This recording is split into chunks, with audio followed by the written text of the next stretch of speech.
প্রচণ্ড গরমে নাজেহাল কচিকাঁচা থেকে বয়স্করা। তাপমাত্রা 38 ডিগ্রির দিকে।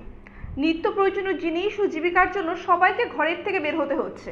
তাদেরকে একটু স্বস্তি দেওয়ার জন্য ঠান্ডা জল, তরমুজ ও কচিকাঁচাদের জন্য চকলেটের ব্যবস্থা করেন একটি স্বেচ্ছাসেবী সংগঠনের পক্ষ থেকে। আজ এই ব্যবস্থা করেন কোচবিহার শহর জুড়ে।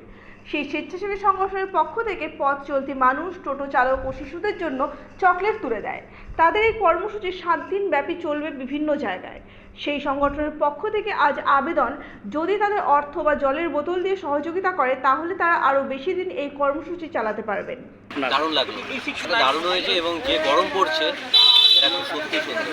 কাদের তরফ থেকে যে প্রচন্ড গরম পড়েছে, সেই গরমের রেহাই পেতে মানুষকে আমরা জলের বোতল, শরবত এবং তরমুজ তুলে দিচ্ছি।